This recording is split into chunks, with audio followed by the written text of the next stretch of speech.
நமஸ்தே. राष्ट्रभाषाவில் रीढ़ की हड्डी அந்த ஏகாங்கியோட प्रश्नों के उत्तर एक या दो वाक्यों में दीजिए. கேள்விகளுக்கான பதிலை ஒன்று அல்லது இரண்டு வாக்கியத்தில் கொடுங்க அப்படி சொல்லியிருக்காங்க. रीढ़ की हड्डी किस प्रकार का एकांगी है? रीढ़ की हड्डी सामाजिक व्यंग तथा ஆதர்ஷ்வாதி ஏகாங்கி ஹை. ரீடு கி ஹட்டி வந்து எந்த விதமான ஒரு நாடகம். ரீடு கி ஹட்டி இந்த முதுகெலும்பு அப்படின்றது வந்து ஒரு சமுதாய காமெடி வியங்குன நகைச்சுவை கேலி மற்றும் ஆதர்ஷ்வாதி, ஆதர்ஷ்னா மரியாதைன்னு அர்த்தம். இந்த இடத்துல வந்து லட்சியத்தை குறிக்கக்கூடிய ஒரு நாடகமாக இருக்குது.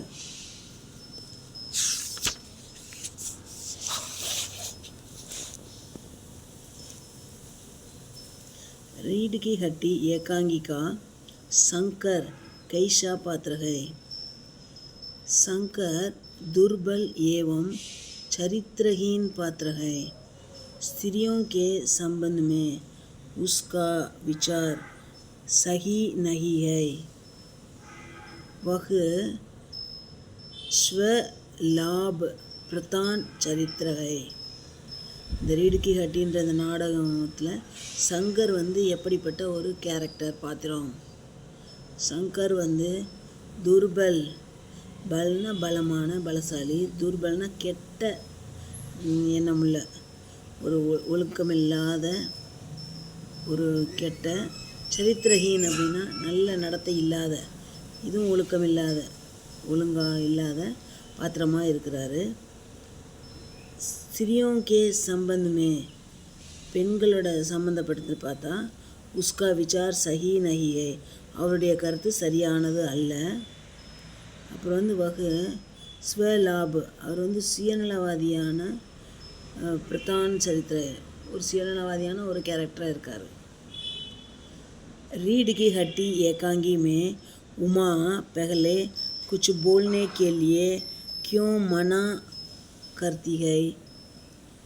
उमा का कहना है कि जिस तरह कोई चीज़ खरीदने जाते हैं तब वह चीज़ कुछ नहीं कहती.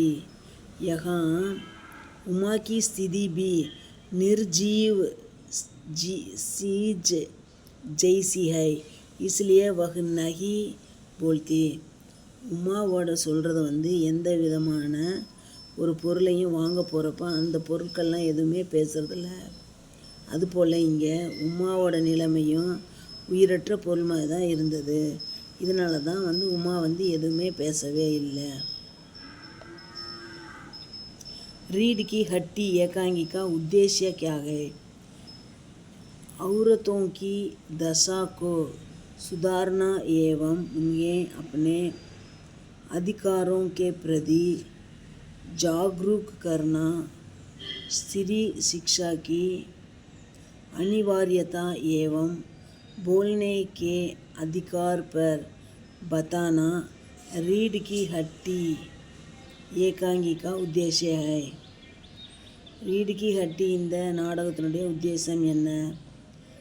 பெண்கள் மேலே, பெண்களுடைய பார்வை, அது பெண்களை வந்து நல்ல ஒரு நிலைமைக்கு கொண்டு வரணும், சுதாரணா ஏவம் மற்றும் தன்னுடைய அதிகாரங்களை பக்கமாக விழிப்புணர்வு தரணும். அப்புறம் அவங்களுக்கு கல்வியில் நல்ல ஒரு முன்னேற்றத்தை கொண்டு வரணும். அப்புறம் பேசுகிறதுக்கு அவங்களுக்கு ஒரு நல்ல அதிகாரம் கொடுக்கணும். அப்படின்றத பற்றி இந்த रीढ़ की हड्डी முதுகெலும்பு அப்படின்ற நாடகத்தினுடைய உத்தேசமாக இருக்குது. ஓகே, தன்யவாத்.